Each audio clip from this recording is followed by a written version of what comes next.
Break के बाद आपका एक बार फिर से स्वागत। और अब बात करेंगे उन दलितों की जो पूछ रहे हैं कि आखिर कब तक सही है।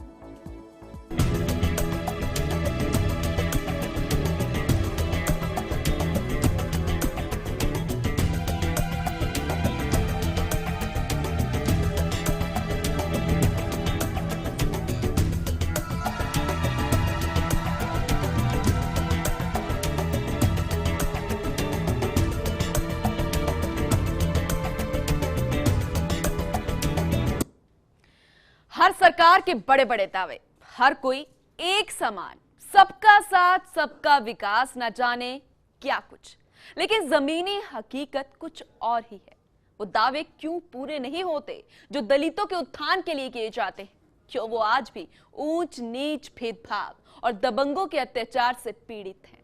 सवाल इसलिए है क्योंकि आज भी प्रदेश में इस तरह की तस्वीर देखने को मिल रही है, लेकिन किसी को दिखाई नहीं देती। लेकिन दलित अब पूछ रहा है कि आखिर कब तक सहे?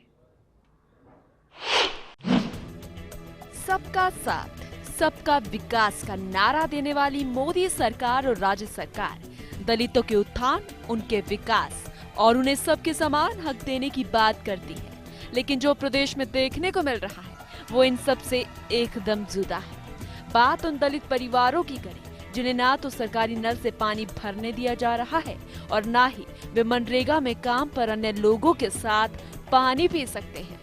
पूरा मामला वाकई हैरान करता है और ये मामला भीलवाड़ा जिले के आसिंद क्षेत्र के उदलपुरा गांव का है। यहाँ तो दलितों की महिलाओं को आज भी कई तरह के अत्याचार सहने पड़ रहे हैं और भरी गर्मी में गांव में पानी होने के बाद भी पानी को लेकर तरसना पड़ रहा है और यातनाओं के बाद गांव से 4 किलोमीटर दूर बने कुएं से पानी लाने के लिए मजबूर होना पड़ रहा है। हाँ, पानी की समस्या है बहुत। मागे मन्ने बर्बाद नहीं दे अंडा ने फोड़ ना के माने बीट ले वो था ना मागे नीच गात का पानी मत भरो डू माने 50 घर पानी बर्बाद होटे जाओ 2 किलोमीटर से पानी लावा माने से 2 महीने पानी लेर पीस का की बना टोप डेल है सरकारी हंदा मिली सरकारी गुड़ो को माने ना पानी बर्बाद है। पानी मानने मौका मैंने न बर्बाद है नीचा का और दूसरी सुविधा करते मैंने हम न बर्बाद पानी। लेकिन अब इनके सब्र का बांध टूट रहा है और इसीलिए इसके विरोध में दलित, आदिवासी, अल्पसंख्यक एकता महासंघ के बैनर तले सैकड़ों महिलाएं और पुरुष गुरुवार को जिला कलेक्ट्रेट कार्यालय पहुंचे और प्रदर्शन करके जिला कलेक्टर और पुलिस अधीक्षक को ज्ञापन सौंपा। यही नहीं, उन्होंने कलेक्ट्रेट कार्यालय के बाहर मटकियां फोड़कर विरोध भी जताया। उदलपुरा गांव से आए हम कलेक्ट्रेट में ज्ञापन देने के लिए। हमारे गांव के अंदर 65 दलित परिवार है। उसमें से सरकार ने गांव के बीच में एक सरकारी टंकी और नल का कनेक्शन दे रखा है, लेकिन वहां पर हमको दलितों को पानी नहीं भरने दिया जाता है। वहां पर जब भी जाता है तो इनको गाली गलौज करके इनको धुतकार दिया जाता है। और अब कलेक्टर साहब से, सरकार से यही आग्रह है कि अब जल्दी से हमारे जो टंकी बनाई गई है विधायक को से उसके अंदर नल का कनेक्शन करवाया जाए और हमारे दलितों को पानी पिलवाया जाए। उदलपुरा गांव के दलितों का आरोप है कि हमारे गांव में सरकारी ट्यूबवेल है, लेकिन स्वर्ण जाति के लोगों ने उस पर भी कब्जा कर लिया है, जिसकी वजह से हमें वहां पानी नहीं भरने दिया जाता।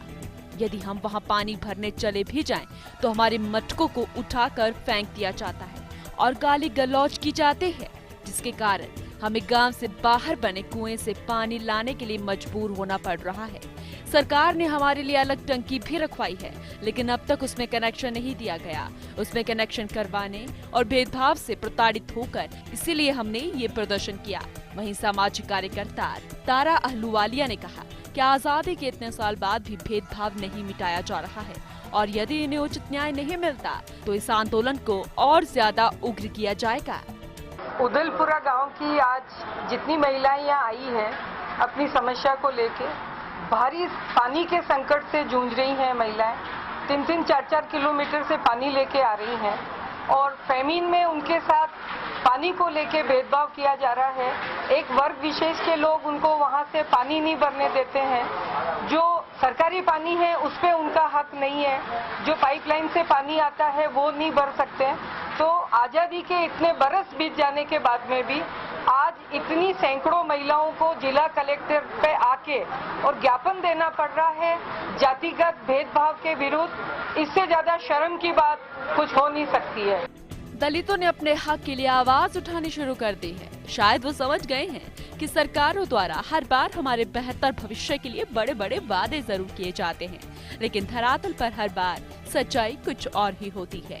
इनके समर्थन में कई सामाजिक कार्यकर्ता आगे आए हैं, इनके साथ हो रहे भेदभाव मिटाने की बात कर रहे हैं। प्रशासन से तुरंत कार्रवाई करने की मांग भी की जा रही है, लेकिन हमारा सिस्टम कैसा है और कितने समय में काम करता है, इससे सब वाकिफ हैं और इसीलिए खुद की लड़ाई लड़ना इन दलितों ने अब शुरू कर दिया है। सरकार और प्रशासन की कार्रवाई से थक-हार ये बात अब ये लोग शायद अच्छे से समझ गए हैं कि जो लोग खुद की मदद नहीं करते उसकी मदद खुदा भी नहीं करता, और इसीलिए ये कह रहे हैं कि आखिर कब तक सही है। फर्स्ट इंडिया के लिए भीलवाड़ा के आसीन से सोमदत्त की रिपोर्ट। पूरे मामले पर इन दलितों का साथ दे रही है तारा अहलुवालिया, जो कि एक सामाजिक कार्यकर्ता हैं। वो हमारे साथ अभी फोन लाइन पर जुड़ी हुई हैं, उनसे बातचीत करते हैं। तारा जी, स्वागत है आपका फर्स्ट इंडिया में। धन्यवाद। तारा जी, आपने भी समझा इस पूरे मामले को और अब आप यहाँ पर जिला कलेक्ट्रेट भी पहुंची हैं, लेकिन क्या कुछ लगता है, क्या कोई वाकई एक्शन यहाँ पर लिया जाएगा? पता नहीं कलेक्ट्रेट में क्या एक्शन लिया जाएगा या नहीं, पर हाँ आश्वासन जरूर दिया है अतिरिक्त जिला कलेक्टर प्रशासन ने, और पूरी बातचीत उनके सामने रखी गई कि 69 वर्ष बीत जाने के बाद में भी बहुत दुखद है, बहुत दुर्भाग्यपूर्ण है कि महिलाओं को 50 महिलाओं को जिला मुख्यालय पर आकर मटके फोड़ने पड़ रहे हैं और अपना दर्द बयां कर रही है कि हमारे गायों के बछड़े मर रहे हैं। बिल्कुल बिल्कुल, ये समस्या बेहद गंभीर हो गई है तारा जी, हम भी समझ रहे हैं, इसलिए पूरे मुद्दे को हमने उठाया है। लेकिन अब जो सरकारी कनेक्शन है उसे अभी चालू नहीं करवाया गया, और आप अपने स्तर पर क्या जिम्मेदारी निभाएंगे, उसे लेकर क्या कुछ कहना है आपका? नहीं, हमारे स्तर से तो हम निश्चित रूप से प्रशासन के साथ फॉलो अप करेंगे जी। और यही हमने इन महिलाओं को बुला के कहा है कि हम रूबरू कराएं महिलाओं को, और यदि वहां सरकारी पानी नहीं पहुंचता है तो ये प्रशासन के ऊपर बिल्कुल दबाव बनाया जाएगा और फॉलो अप किया जाएगा कि वास्तव में उन दलित महिलाओं को पानी मिल रहा है या नहीं, टैंकर से पानी लाने के लिए मजबूर हैं वो लोग। तो ये आखिर ऐसा इस तरह का भेदभाव, जातिगत भेदभाव आज के समय में इस तरह वो औरतें झेल रही है, ये निश्चित रूप से हमारे लिए चिंता का विषय है। बिल्कुल, इसलिए इस पर सोचना भी बेहद जरूरी है। हम भी उम्मीद करते हैं कि आप अपने स्तर पर पूरी कोशिश करेंगे, अपनी जिम्मेदारी यहाँ पर निभाएंगे, और प्रशासन जो है पूरे मामले को समझते हुए जरूर यहाँ पर एक्शन लेगा। बहुत बहुत शुक्रिया तारा जी फर्स्ट इंडिया से जुड़ने के लिए। देखने वाली बात होगी कि 7 दशक बीत गए हैं, उसके बाद भी दलितों के साथ ऊंच नीच और भेदभाव जैसी स्थिति सामने आई जाती है। दबंग जो है लगातार इनके साथ अत्याचार करते हैं, लेकिन कब ये खत्म होगा ये कहा नहीं जा सकता, लेकिन इन दलितों के लिए क्या कुछ किया जाएगा ये देखने वाली बात होगी। फिलहाल खास प्रोग्राम में इतना ही, लेकिन खबरों का सिलसिला लगातार जारी है। आप देखते रहिए फर्स्ट इंडिया। नमस्कार।